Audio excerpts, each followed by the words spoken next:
Welcome to your community. This is your hometown. This is Walton Entertainment. This is where you can hear from the community and those making a difference. We explore topics, local festivals, arts and entertainment, and local news. For this program and much more, visit us online at yourlocalstream.com. That's yourlocalstream.com. Welcome to River Point. This is Meritage's new community. This is our first time being in Walton County, and we're happy to have you. We have 300 home sites here, and we would love to show you our product. We have a swimming pool, clubhouse, pickleball, courts, and beautiful home sites available. You can give us a call. You can reach me at 678-414-8963, and I'd love to show you around.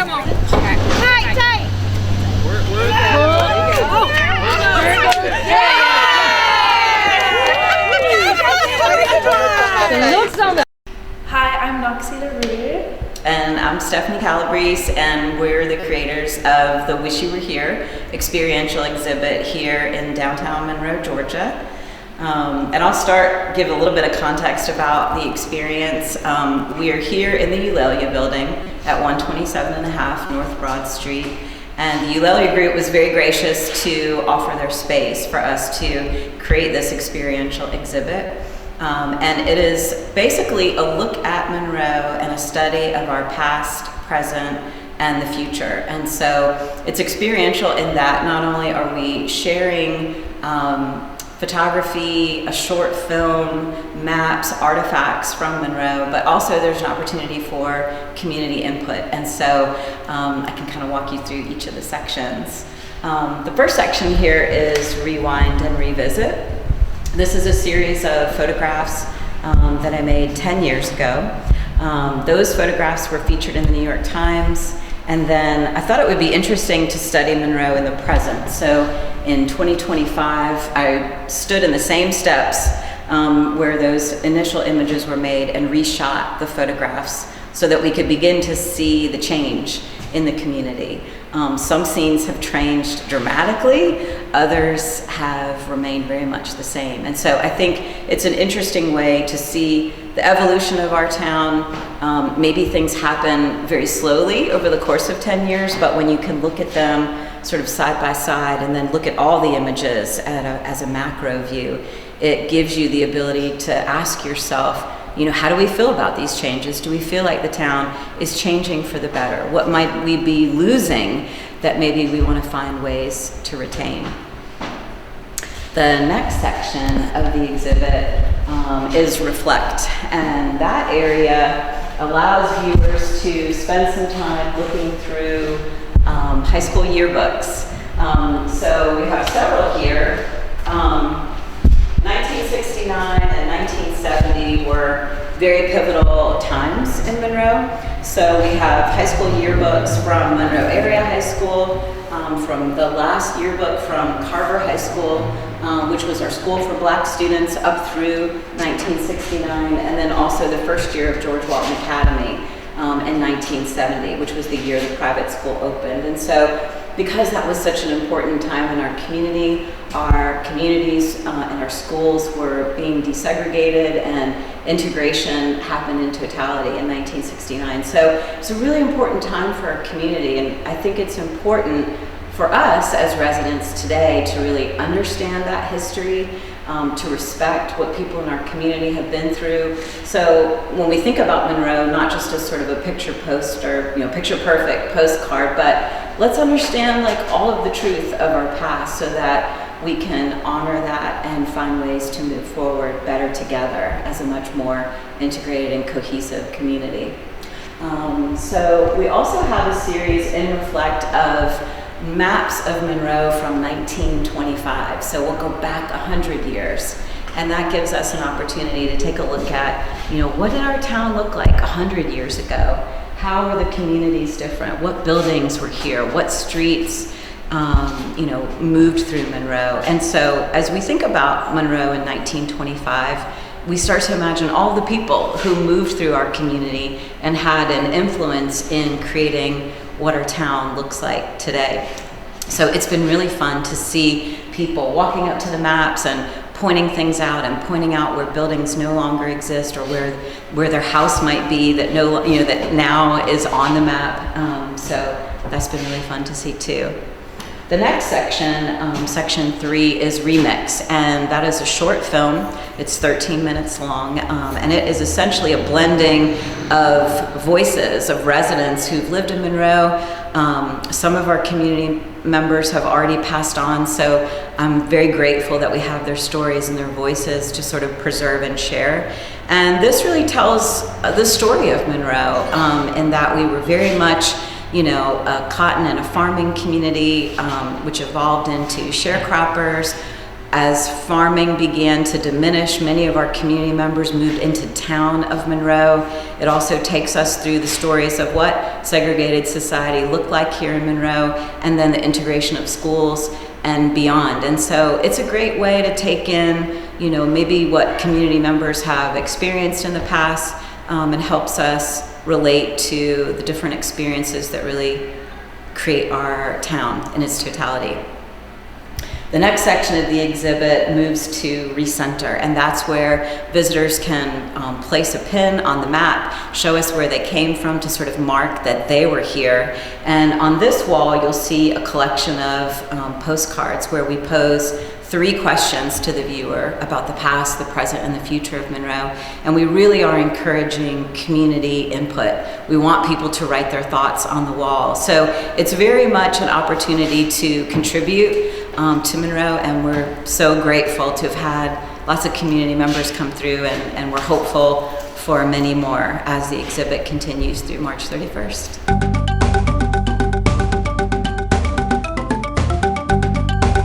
Hello, I'm Kason Howard. I'm the 4-H agent for Walton County. Although the weather is not looking like summer, we are already gearing up for 4-H summer camp. There are a lot of opportunities for our kids to get involved at one of the 5 Georgia 4-H centers across the state this summer. For our 4th through 6th graders, we are going to Rock Eagle 4-H Center located down in Eatonton. It's the biggest 4-H camp in the world. We're going to be there the first week of June, and there's going to be a whole lot of things that they can get involved with. So we hope to see them there at Cloverleaf Camp. For middle school campers, so 6th through 8th grade, you can go to either Adventure Quest Camp at Fortson 4-H Center, which is about half a mile away from the Atlanta Motor Speedway. It includes a trip to the Speedway, to Stone Mountain Park, and various other things. Middle schoolers can also attend Wilderness Challenge Camp up at Wauseega 4-H Center, a little bit north of Dahlonega, Georgia, so a lot of the mountain activities, including whitewater rafting, will be there. Middle school campers can also attend Marine Resources Camp, which is down on Tybee Island at Burton 4-H Center. Lots of classes related to the marsh, the beach, all of that ecology, and they'll get to go to the beach every morning for a long, fun swim. High school 4-Hers can go to Camp Jekyll on Jekyll Island. A little bit similar to the Marine Resources Camp activities, but they will also get to visit St. Simon's Island and the historic district there. They can also attend senior camp at Wauseega 4-H Center, so similar to Wilderness Challenge Camp, but they will also get to tour the University of North Georgia. So if you're interested in signing your child up for any of our 4-H camps, please give us a call at 770-267-1324. We will take sign-ups very soon, and we hope to see you there. Thank you. Hi everybody, how are you doing? My name is Jake Connor. I'm the Family and Consumer Sciences agent here in Walton County. January is National Radon Action Month, so I wanted to give everybody a heads up. Radon is a really important issue here in Walton County. In the entire country, radon is the 2nd leading cause of lung cancer after use of tobacco products. Nationally, about 1 in 15 homes have a high level of radon, but here in Walton County, about 1 in 3 homes have a high level of radon. So if you want to do more to protect your family, protect your investment in your home, please reach out to us here at the Extension Office. We're also going to be hosting a couple classes over at the Monroe Walton Library. On January the 29th, we'll have 2 sections, one at 11 a.m. and the second one at 5:30 p.m. So please feel free to reach out to us. We'd love to have you come to those classes and find out more about how you can test to protect your family and protect your investment. Thanks and have a great day. I call them the peace out generation. which, by the way, my college freshmen told me, they're like, Dr. Furman, that's like so not cool anymore. And I'm like, what am I supposed to do? Like drop the mic? Like what? And they're like, just don't do anything. Like just say peace out. I like doing that. They're the peace out generation, because if they're not happy, they're out. If they're not happy at work, they're quitting, and they don't even give you 2 weeks notice. If they don't like you, they're breaking up with you, and they don't even tell you. Because what's that called, y'all? Ghosting. They're going to totally ghost you. Gen X isn't happy. They go home, they bitch about it. They write like 6 resignation letters to themselves. They get up the next morning, put their pants back on, and like they go to work, right? Not them. They're not happy. They're out.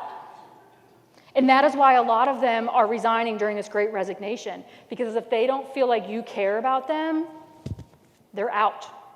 And this is where the big disconnect is. The way that they want to be cared about is different than how you think they want to be cared about. Okay? So let's take a look at them here real quick. Let's talk about what they lived through growing up so you understand their lens. My yellows, how old were you when 9/11 happened? Whoever said 18, you're probably more of a cusper, and you're demonstrating more Gen X tendencies. The rest of you who are like 15 and younger, so I heard 7, 8, 11, okay? How old were you when Columbine happened? That was 98. 8, 6, okay? I have my cusper over here. What were you told was going to happen on December 31st, 1999? Okay, so I want you all to think about this.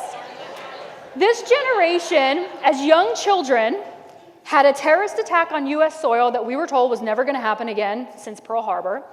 They suddenly had these mass school shootings. You were told that the end of the world was going to happen on New Year's Eve. You had Al Gore telling you that the hole in the ozone layer was so big that you were going to have to wear sunblock and sunglasses every single time you went outside.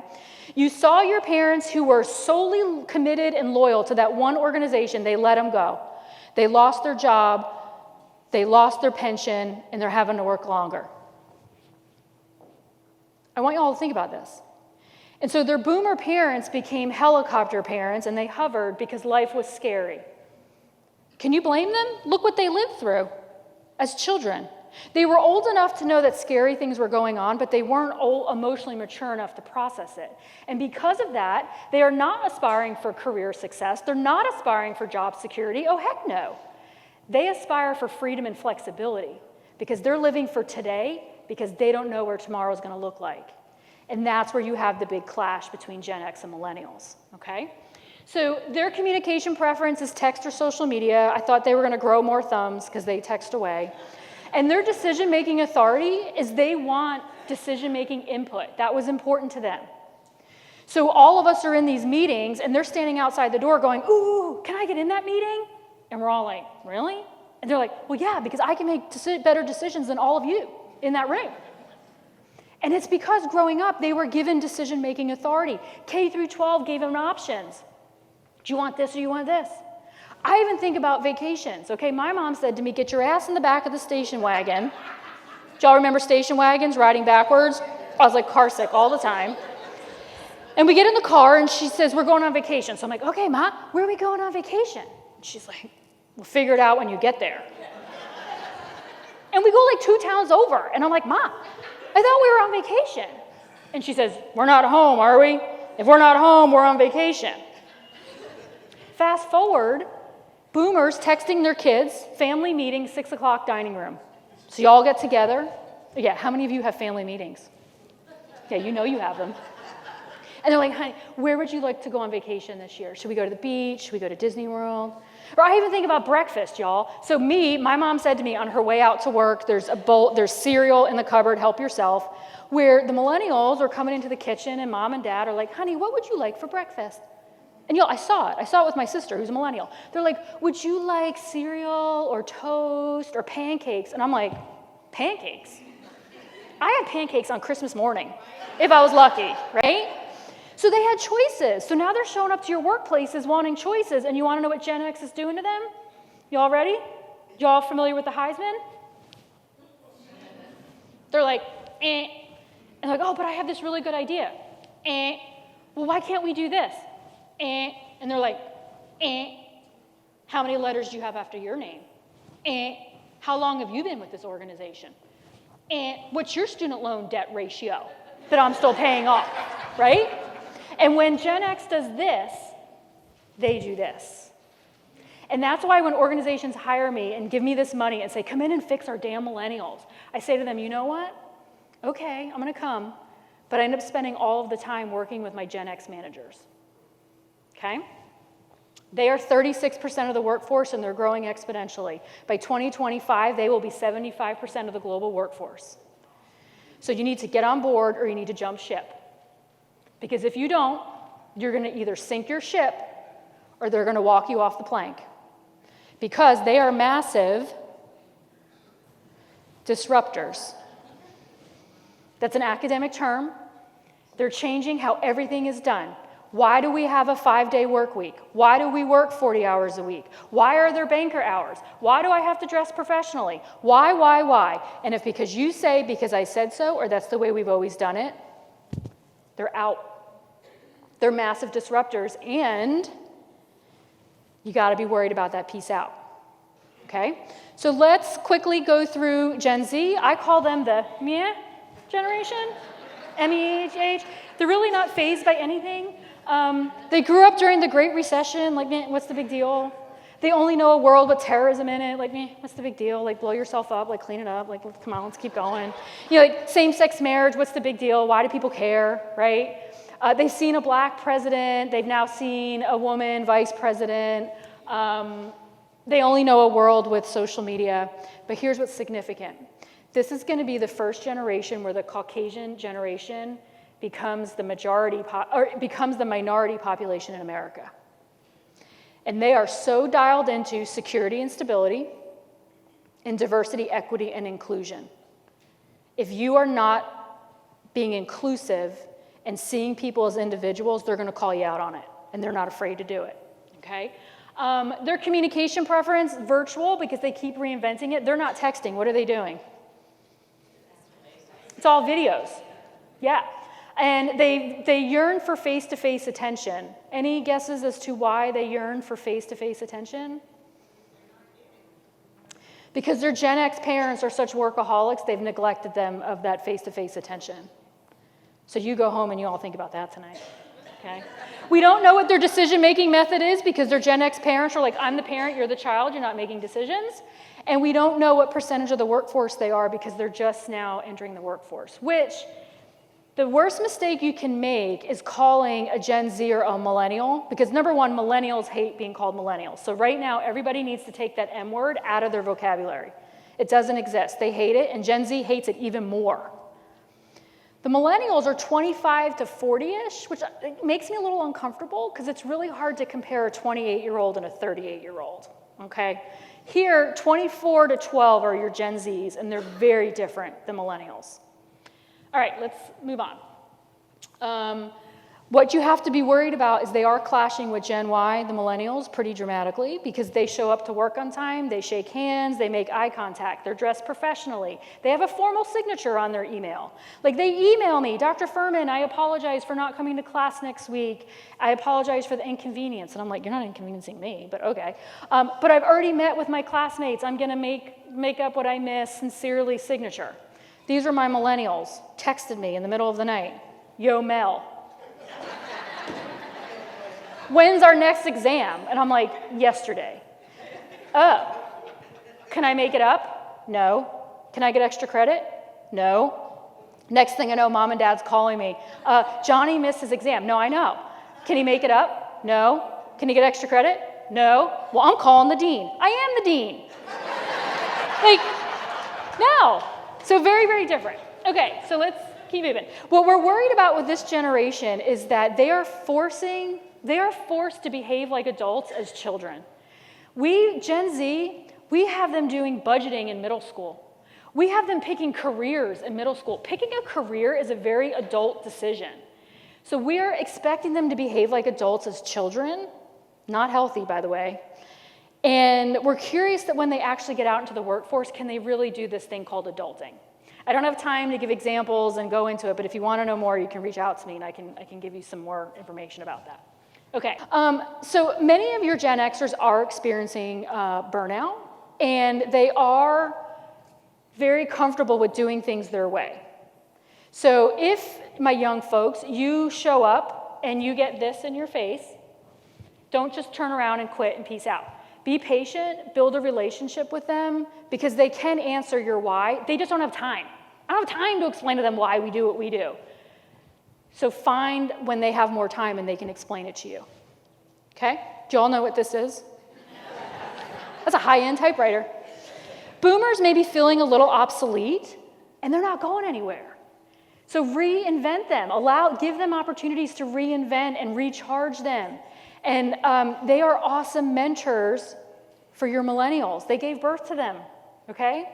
And so don't just write them off and wait, count the days till they retire. Use them. They have so much expertise to provide you.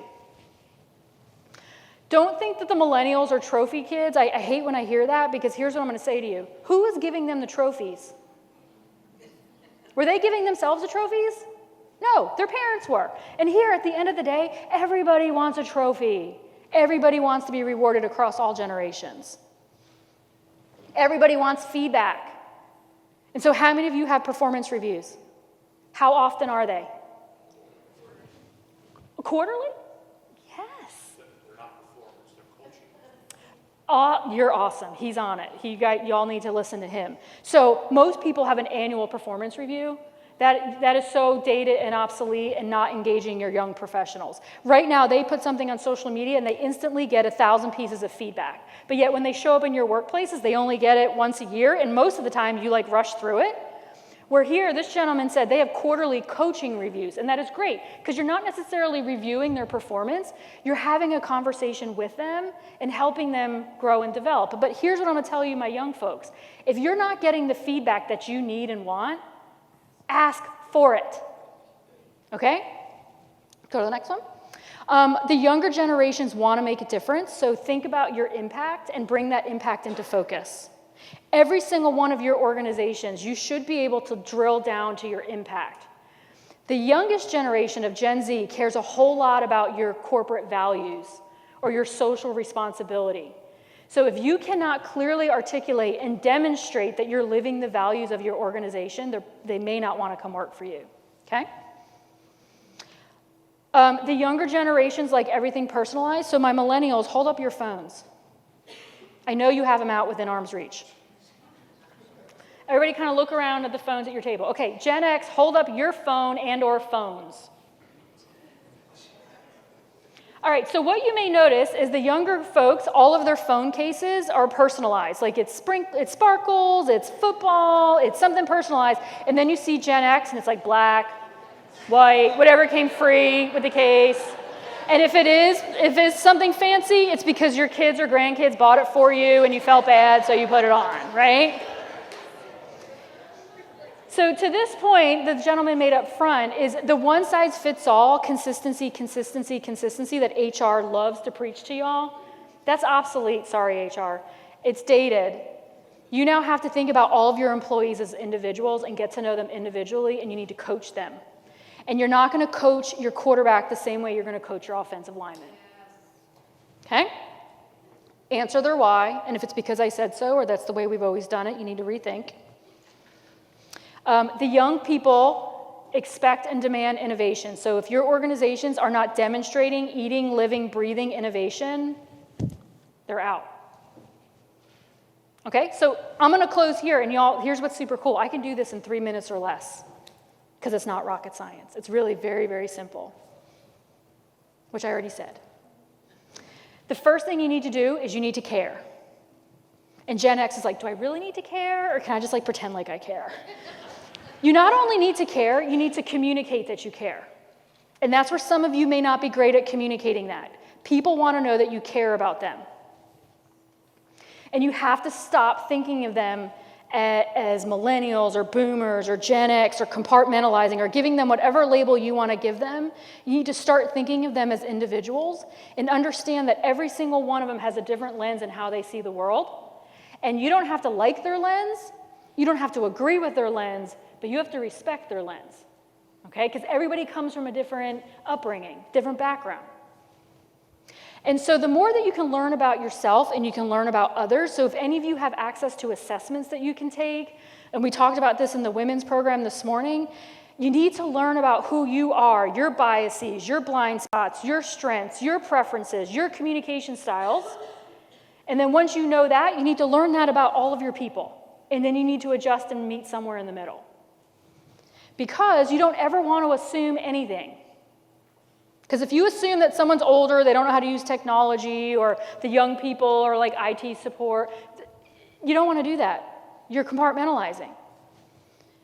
And so to get to know your people, you have to be approachable and available. And again, this is where my older folks are struggling with this. You're so stressed, you're so overworked, you're doing a job of 3 people, you're balancing all this stuff. And so I was like, okay, we need to schedule care time on your calendar. And they're like, really? I said, no, you do. And it has to be daily, self-care and the care of others. And you have to be approachable and available so these young people can learn from you. And focus on the similarities. Think about that exercise we did. Go back to your offices. Music is a great thing to bring people together. So maybe on Fridays, wear your favorite concert t-shirt day, right? Mine's going to be the Guns N' Roses, Metallica, Faith No More concert. My U2 concert, Backstreet Boys. Yeah, sweet. So focus on the similarities, not the differences. Okay, who is this? Okay, you make me feel so much better because my college students are like, Karate Kid? That's the movie with like Will Smith's son. And I'm like, oh my gosh. Okay, so real quick, 80s references, name the movie. This is our time. This is our time down here. Don't feed him after midnight. Ludicrous Speed. Spaceballs, yes. Something about, I'll just say Goose. Yeah, okay. I feel like I need to teach a class of nothing but all of the fun 80s movies that my college students have no idea what I'm talking about. Okay, this right here is you need to be someone's Mr. Miyagi. Okay? If you take the experience and the work ethic and the resiliency of the older generations and you take them with the ambition and the innovation and the creativity of the younger generation and you put them together, your organizations are freaking amazing. But you have to be Mr. Miyagi, right? Because Daniel's son was like super annoying, right? Like he was like always in his face and he was breaking his bonsai and he was like doing all this stuff. And what did Mr. Miyagi do? He was emotionally mature and he was calm, wax on, wax off, and he helped him be better. Somebody mentored you at some point, so now it's your job to lean in and mentor them. So rather than do this, lean in instead. Okay, so in closing, my last slide here is this whole 45-minute thing you sat through today was a diversity training, because that's what this is. Recognizing and understanding that everybody has something to bring to the table and they all have a different lens, and to stop compartmentalizing. Help them grow professionally and emotionally so they get to that maturity level that you need them to be to bring your organization into the future and to be successful into the future. So that's all I got. Here's my contact information. If you have any questions, Terry does have a handout. We didn't tell you that on the front end. That she's going to email to all of you that has everything that was in my slides, so don't worry if you missed something. And if you have any questions, anything you want, reach out to me. And if you want, you can follow me on LinkedIn. I curate a lot of articles about this topic and my other topics. You know that they come from reliable resources, and I'd love to connect with you on LinkedIn. So thank you for having me. I'm 1 minute over. Not bad. Well, thank y'all for having us, my mom and I.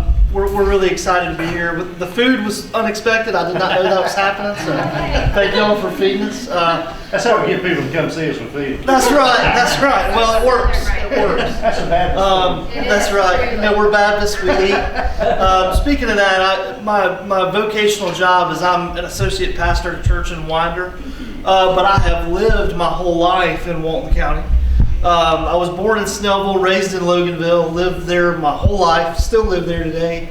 I've known Jody Johnson for, 20 years. It's almost 20 years. Jody coached my brother growing up all the way through the rec department at Walton County, All-Stars, Columbus, Panama City, travel ball, all the things. So Jody's probably had more of me than he wants to ever admit. But we came back together. You know, God kind of intersected our paths a couple years ago. The previous lady that ran WASP, which is our abbreviation for Walton Adapted Sports Program, she said, I'm stepping down. She made a post on Facebook and said, if nobody takes this on, it's going to die. And I didn't want that, because with me, myself, having cerebral palsy and not walking independently until I was 5, and then also having a passion for sports, it was important for me, for these families to have something to do athletically if that's what they so chose to do.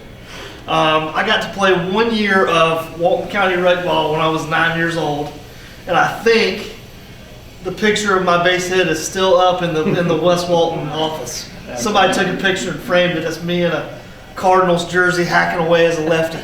So, you know, it was a single through the left side. I'll take it, you know. But anyway, I've always loved Walton County rec. My family has made many, many memories here at Criswell and Monroe, at West Walton Park in Loganville, at South Walton and Social Circle. We've been all over.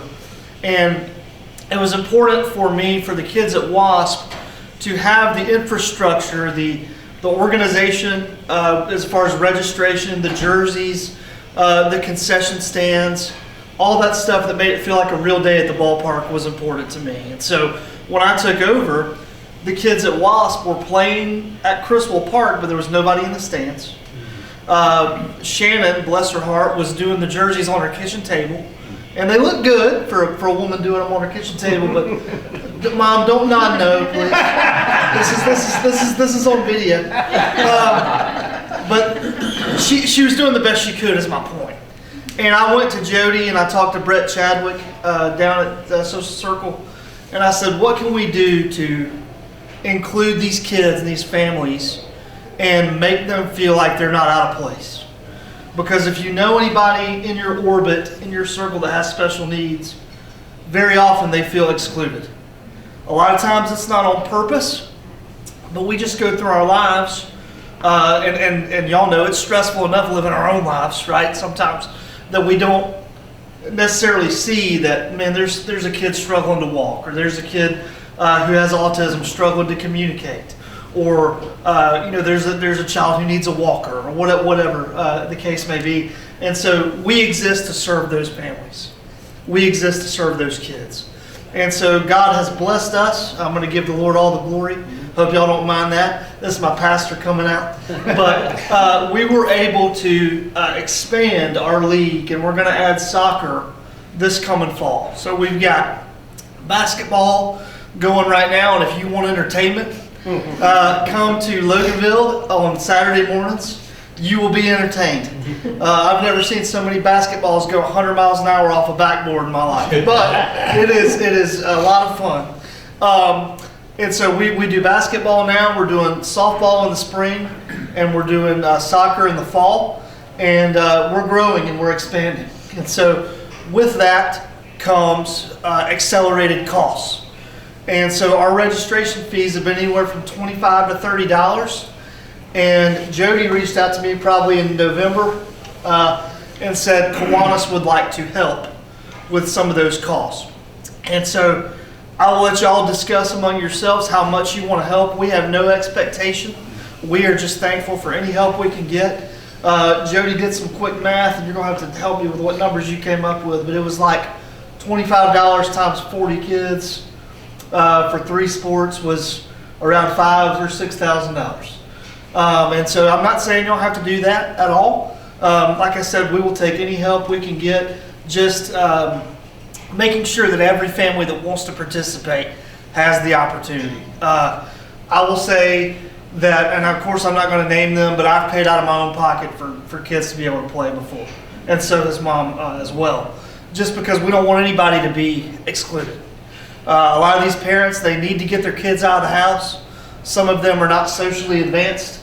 Some of them just because they can't help it. And so for some of these kids, this is their only interaction with other children, with other kids. And so that's very important to the parents, because what you don't realize is it's the parents' only interaction with other parents. And so for them to know, hey, there's people that understand what it's like to have an autistic child who's nonverbal, it's really, I'll be honest with you guys, yes, we serve the kids, but really it's for the moms and dads. Really that's who we serve, is the moms and dads. So maybe you know somebody like that in your life with a kid with a special needs disability. Maybe you don't. I don't know. But that's who we exist to serve, and that's who you would be partnering with if we extended this partnership today. So any questions for me? Anything that was not explained clearly enough? So you said the soccer Yes. is new this year. Yes. You're just beginning soccer. Yes. How many do you have signed up for that? Do you know? Well, we will begin soccer registration in the summer. Okay. So we basically do it. That's Yeah, it's coming up. Baseball's coming up to this next sport. We're start registration like a week or so for spring season for sports. We anticipate anywhere from 40 to 50 kids. That's all. So, And with it, if it's at no cost, we may increase that number. Yes. Which we hope we do, because basically it's the cost of the, we're only charging for the cost of the user. That's really the only fees that we have. And then they do at the end of the season, they do a big party. We open up the splash pad, and it's usually our first event. Those kids love going out to the splash pad. They do. As soon as it warms up enough, we have their end of the season party. So between all three of the sports, and you're going to have roughly 150 total kids to register, and it's $40 a piece. Yeah, so roughly it's going to be, if we were to get at the most. A lot of kids, we'll probably have more kids if something happens with financial help, because a lot of families cannot afford to pay because. Well, it's tied up in, thank you for bringing this, it's tied up in therapies. It's tied up in doctor's visits. I'll tell you guys, the first 5 or 6 years of my life, I lived at Scottish Rite and CHOA and all those. So that's where most of their money is going, and a lot of these families are lower middle class anyway at the start. And so when you ask them to throw in an extra $30, to some of us it may not seem like a lot, but to a lot of these families that's a lot of money. That's certainly not what I was asking. So, Running that number. Yeah, Yes, just yes. for budgetary purposes, just so we Sure. have a number. absolutely. If we hit somewhere close to that, I would think that from the county side, we would, any extra that it would be, we would just subsidize that. To make it a free program That's for what we're- every parent. That's what I'd like to see. Right. If you'd like, we have a Facebook page, if y'all are on Facebook. Yeah, it's just Walton Adapted, not adaptive.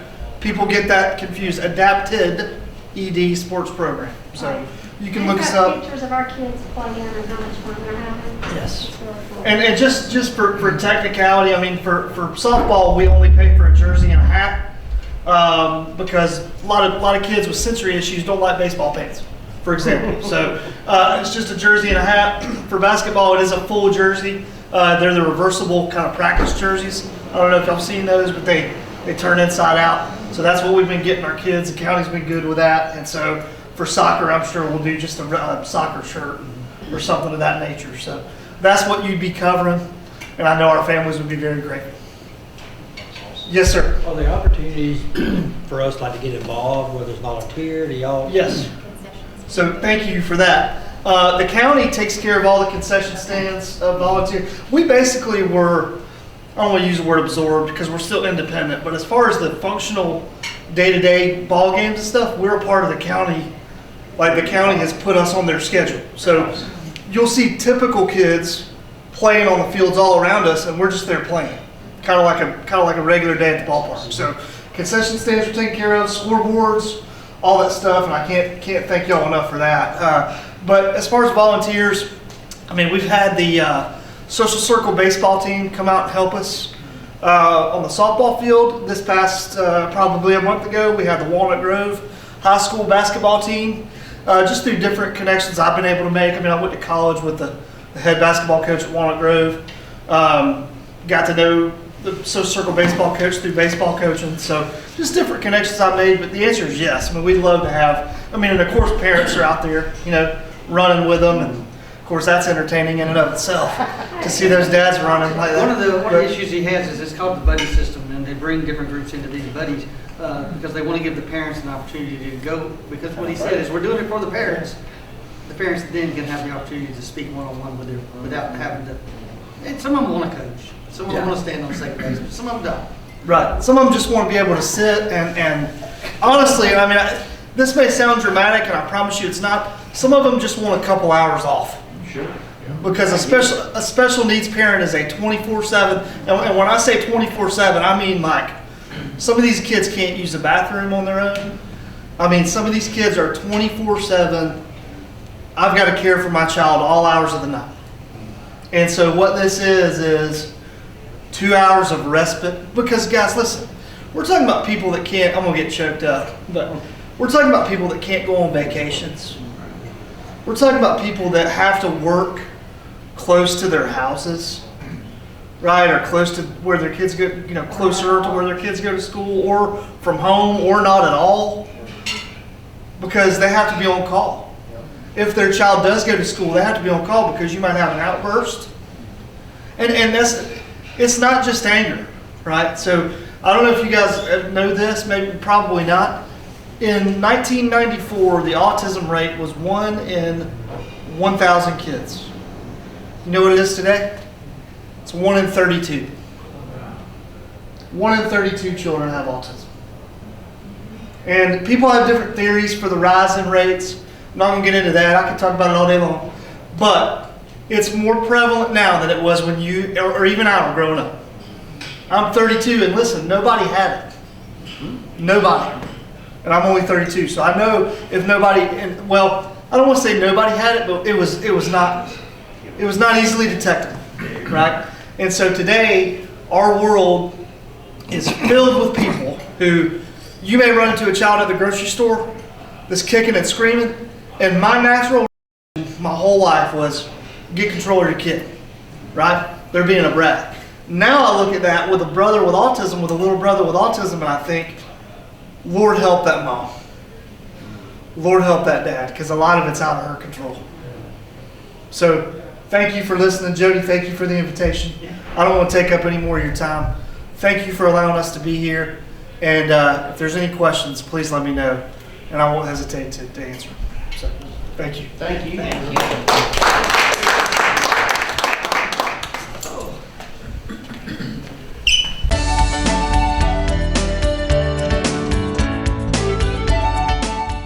Hello, I'm Kenny Sargent with Keep Walton Beautiful in the Walton County Recycling Center. I want to thank everyone for tuning in. Also want to wish everyone a happy new year. Did want to mention, apparently a lot of people have gotten new mattresses for Christmas this year. Just wanted to remind everyone, we do have a 2 mattress limit if it's not a king set. We've had a lot of people coming in with 4, 5, 6 mattresses, and we can only take 2 at a time.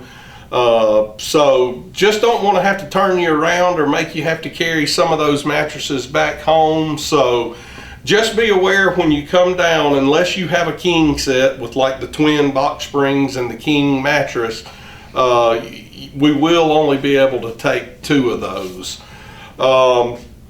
Also wanted to mention here at the first of the year, we're starting to kind of crunch some numbers on how the recycling center performed in 2025, and I just wanted to thank everyone. We've pretty much had our highest numbers ever across the board. More cars have come across our scales than they ever have before. We sold a higher tonnage of recyclables than we ever have before. We were well up over 1,200 tons of recyclables that were sold out of the recycling center this past year. So just wanted to make sure we thanked all of y'all for coming out and seeing us, starting to recycle for some of you that's never recycled before. We've had people, avid recyclers that's been recycling for years, find new things to recycle, and it really is a big deal. A lot of the companies we deal with the companies are right here in Georgia, but they're pulling in some of the scraps and recyclables they need from all over the U.S. and sometimes even out of the country, just to produce what they're trying to produce. So we like seeing those numbers continue to come up. So again, thank you for that, and I'll continue on like I always do. If you've never recycled before but want to get started, give us a call. Our number out here is 770-267-1421. Pretty much anybody you talk to here would be able to tell you what we accept, what's recyclable, how to go about doing that. All of our cans are labeled here. We make it as easy as possible to get started recycling. If you want, just hop in your car, come out here. You can come right in the front door, ask any questions you have. We'd be happy to walk you through the center, show you what we do, tell you a little bit about our Keep Walton Beautiful program and what we have going on. We're always looking for volunteers for Keep Walton Beautiful. We meet the first Wednesday of every month at noon here at the recycling center. We oftentimes have pizza here. Sometimes people bring their own lunches, but we will try to feed you and come up with some ideas about what we want to do around the county.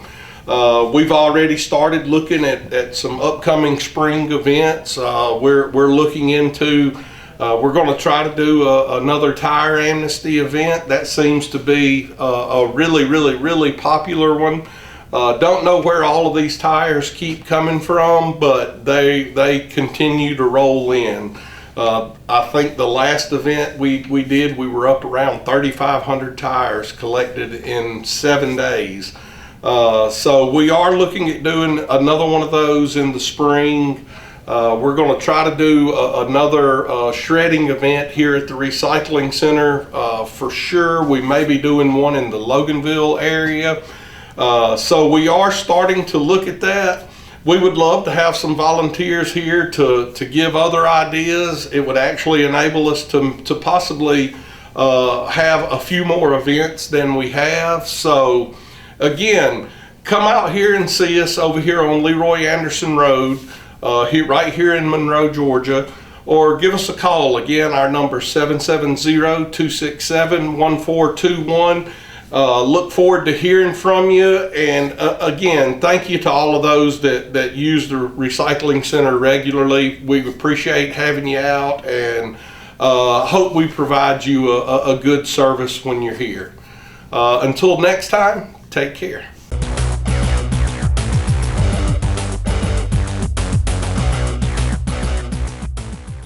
Hi, I'm Jody Johnson. I'm here with another recreation report, and today I have Tyler Cloud here with us, and he handles a lot of our Walton Adaptive Sports program. Great to have you on the show. Thank you. And tell us a little bit about the program. Yeah, so we serve special needs children and all the way up into adulthood in Walton County. Any kind of neurological, physical, mental disability, and we allow them the opportunity to play sports. We have softball, soccer, and basketball that we currently offer. And it's just a way to serve those families and get them athletically involved. And so we just came from a meeting, and good news, our local Kiwanis team is going to do what for us? They're going to sponsor our entire season. They're going to cover all 3 sports, the registration costs for all 3 sports this year. And we at WASP are so incredibly thankful for the support of Kiwanis and just how they want to support the youth of our community. We're very, very thankful for their support. Yeah, and if you haven't been a part of that program, they play at one of our local parks, or in our gyms, or at Felker Park with our soccer programs, which is a brand new program. We haven't offered it for soccer yet. It's something that we also, you can volunteer and come and be a buddy for the program. They are part of our regular league that we have that we're registering for now. So the registration for spring sports is going to be, do you know the exact date? So the registration for spring softball will start January the 26th, and it'll go through, I believe, early March. Yeah. Is the registration. And then we'll start games once the time changes and it gets a little warmer. We'll start games at Crystal Park, West Walton Park is where they'll play their local games, and we really look forward to it. So thank you very much for all the support we get through WASP program. It's one of the best programs that we run here with the Recreation Department, and couldn't do it without you. Well, thank you for having us. We enjoyed being here. So with the rest of our sports program, our spring sports registration is going on now. Probably by the time this show airs, it will be at the end. If you still want to participate and we have any numbers left, participation spots, we'll fill those spots as needed. So make sure you contact one of our community centers as soon as possible for that. The weather's cold outside, so make sure you come into one of our community centers now that we have 4 locations. The new Walnut Grove Park is open, so make sure you come out and keep that New Year's resolution and start using our knowledge equipment that we have at all the community centers. So looking forward to seeing you soon. And again, thanks a lot, Tyler. Thank you for having us. Thank you.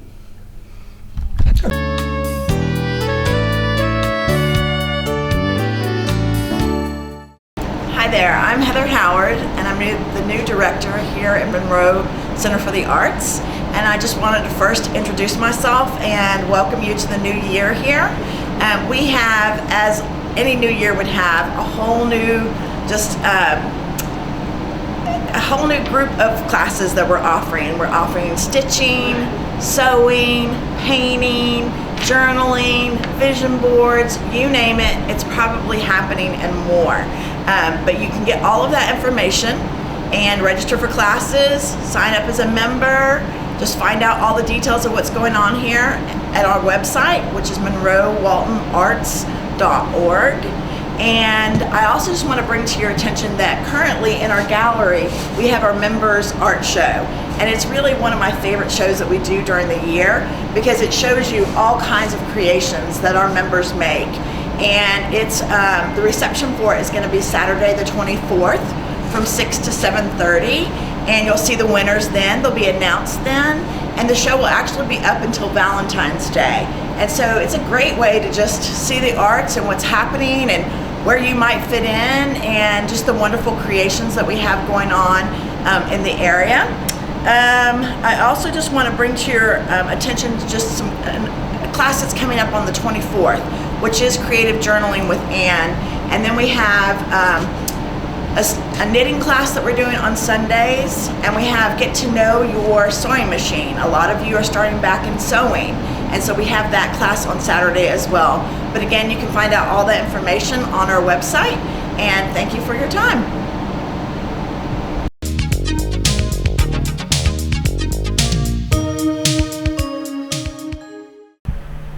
Hey everybody, it's Isaac over at Reboot giving you the Reboot Tech Tip. I want to talk a little bit today about video conferencing.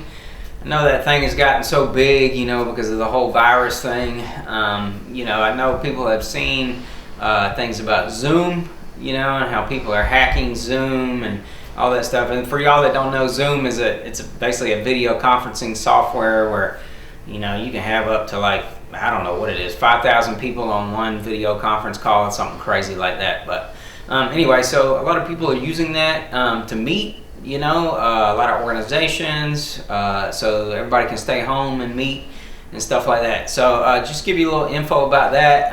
Yes, Zoom was kind of hackable in the beginning and people were a little scared about it, but as far as I know, they have fixed those issues, and so it's pretty safe now.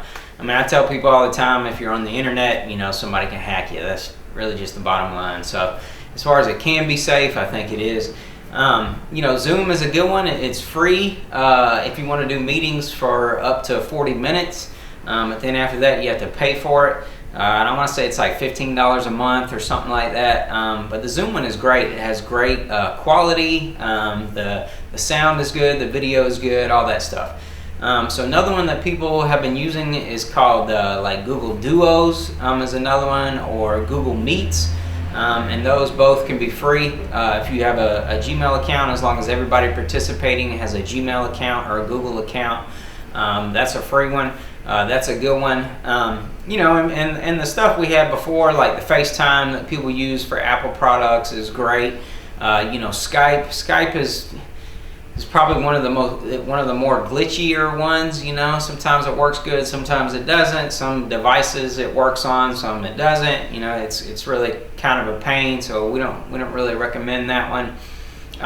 But you know, and then some folks get scared about, well, you know, after I hang up, you know, can people still see me on my webcam and all that stuff? And you know, once you cut the connection or hit leave the meeting, then you're done.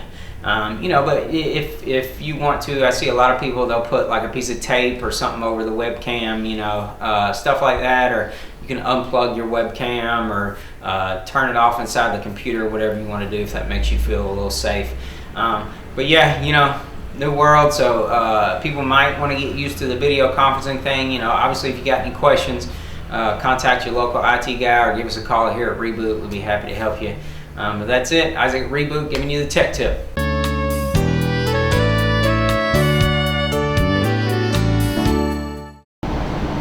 Hi, I'm Heather Howard, and I'm the new director here at the Monroe Walton Center for the Arts. And I just wanted to say Happy New Year and welcome to the member show that we have going on right now. I also wanted to make sure you were aware that we have our favorite fundraiser of the year, which is our Super Bowl Saturday. It'll be February the 7th, starting at 11 o'clock. Our potters will be making bowls, and you then can pick the soup that you want to have go in your bowl and take home. It's $20 for each bowl, and it's a great way just to increase your novelties of pottery, as well as celebrate and give back to our community here. I also want to make sure you know that not only do we have classes here at the center, but we also have classes at Rust and Dust, which is the antique store here in Monroe as well. And those classes you can sign up for online, or also you can drop in. They're $20 a class, and it's really for any ages 9 years old and up, and those happen starting at 11 there at Rust and Dust as well. And then, like I said, make sure just to check out what we have coming up in the next month, because we are always adding new classes, and really take your suggestions of what you might be looking for. Our pottery studio is still going great guns, and if you're interested in signing up for classes for that, please let us know. And again, we appreciate all your support, and if you want to be a new member and find out the benefits for that, I can just tell you right off the top, it's 10% off our show, or not our show, but our gift shop here, of which we have over 80 local artists in our gift shop. And then you also get a discount on a lot of our classes. And then we have our just free member events that we do that are great ways just to meet other people and learn some new just skills that you would have to pay other people to learn, but you would get them for free here being a member. And it's very reasonable. It's anywhere from $25 to $50 for the entire year. And we hope to see you soon. Thank you.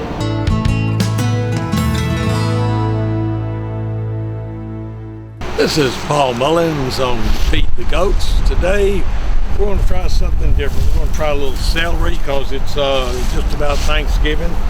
And we've got some chocolate chip cookies too, and got a green tomato. I don't know if they'll like the green tomato or not. Oh, you like that?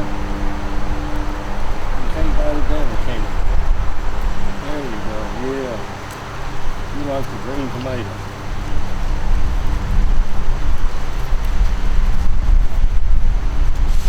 Well, it's a A+ on the green tomato. Come on over, Sophie. Come here. Got a chocolate chip cookie for you. Come over. Come on, Sophie. Come on, got a chocolate chip cookie. There you go. You're a good girl, Sophie. Try a chocolate chip cookie. Heidi likes the chocolate chip cookie. You're not going to eat the chocolate chip cookie? Yeah. I thought you liked chocolate chip cookies. Oh, that's good. And we're going to try a little celery here. This is really some crispy celery. So we're going to see what they do about celery. Do you like celery? You want to try celery? You want to try celery? I don't think y'all going to try celery, are you? Well, they'll probably come back and eat that later. We'll go back to the chocolate chip cookies. Okay, another chocolate chip cookie. There you go, Sophie. Chocolate chip cookie. Yes. Yeah, you like that chocolate chip cookie? Yeah. How do you want a chocolate chip cookie? Okay, Sophie gets the last chocolate chip cookie.